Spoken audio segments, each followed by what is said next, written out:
Initially, I wanted to talk about my mental health journey, and I'll tell you a little bit about that. And then I'd like to share something that just happened a few weeks ago. When I was 14 years old, I was a freshman in high school, and woke up in the middle of the night, and I was paralyzed from the waist down. And they realized that I had cancer in my testicle. And I was rushed to a hospital by my mom because I refused to go in an ambulance because I was deathly afraid of ambulances. And I woke up, they were rushing me through surgery. I woke up the next morning, and I'm giving my age away here. I woke up in a ward in a hospital in Allentown, Pennsylvania. And it was just beds along the wall. The doctor walks up to me and says, "We had to cut it off." I had to cut it off. I thought, oh my God, I'm 14.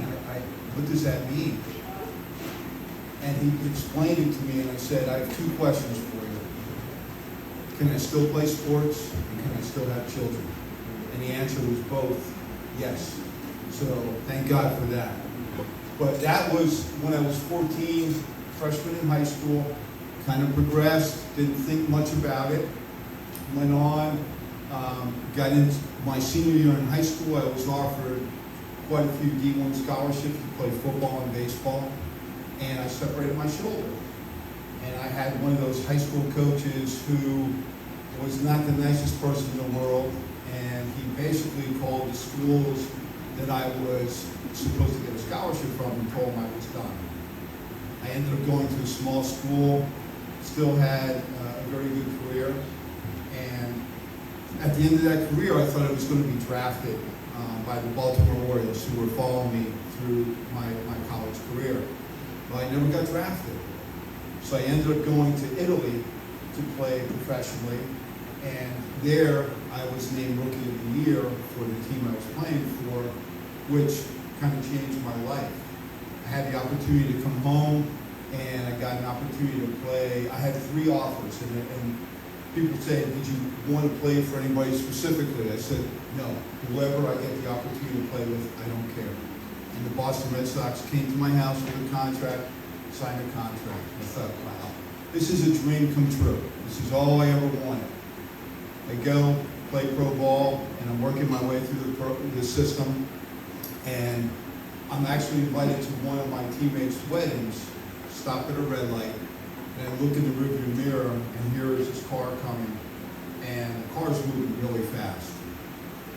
I'm the last car in traffic, and this person hits me square on, at least 60 miles an hour.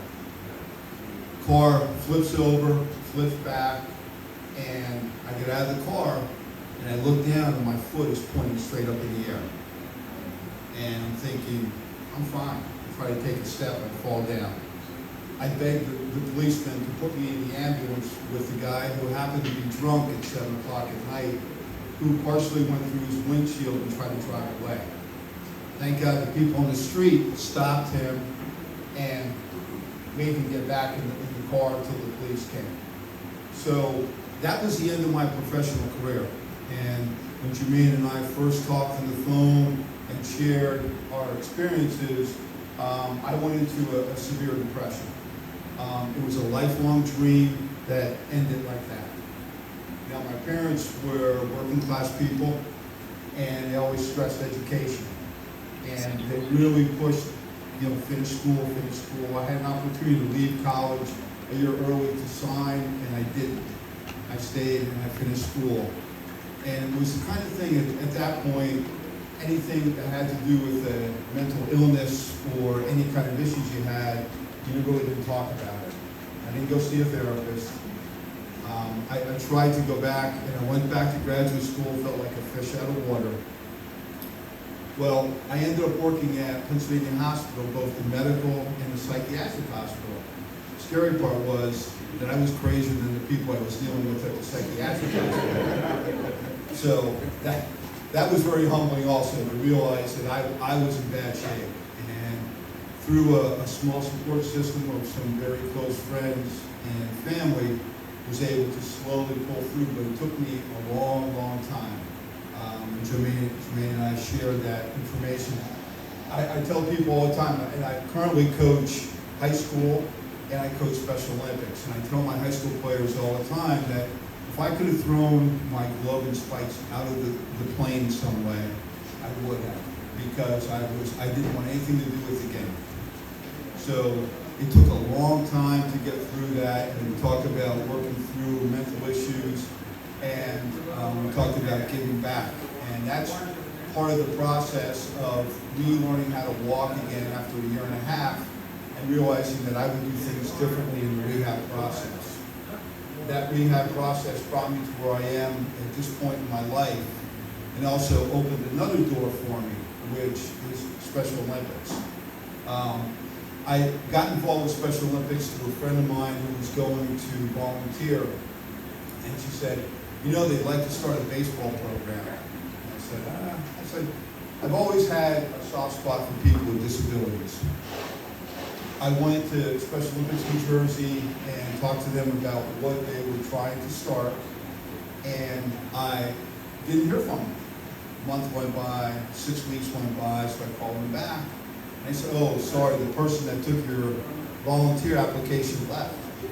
So, okay, so volunteer. So I was able to come in and start the process. And that was back in 2012.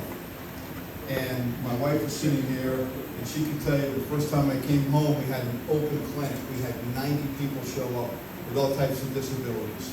I had kids chasing each other around with a bat. I had people in wheelchairs, people in walkers.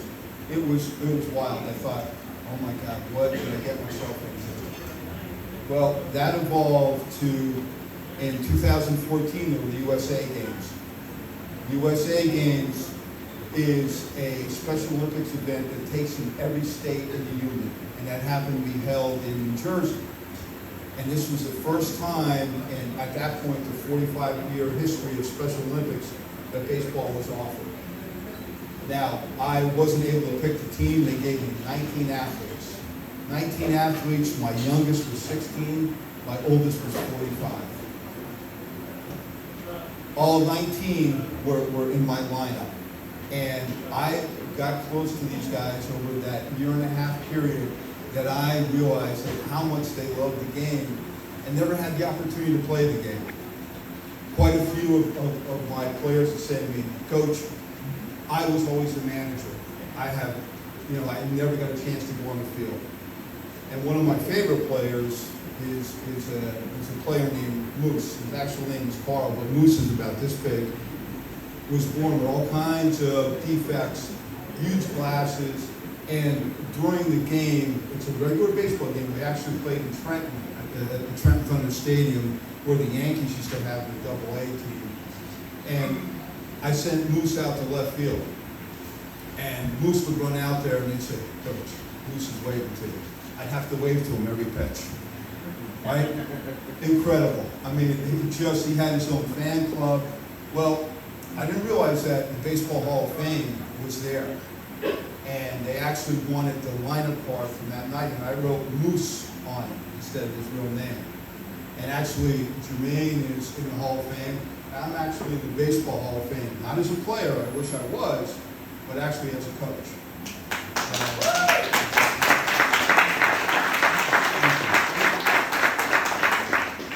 And actually, a friend of mine, we both paid for a trip, took a school bus from Pennsylvania to Cooperstown, which is about 5.5 hours long. I thought I was going to die about halfway there. But those guys taught me so much about life and about the game of baseball that to this day, and my wife can attest to this, that I hear from them all the time. In fact, one of them is getting married in the fall.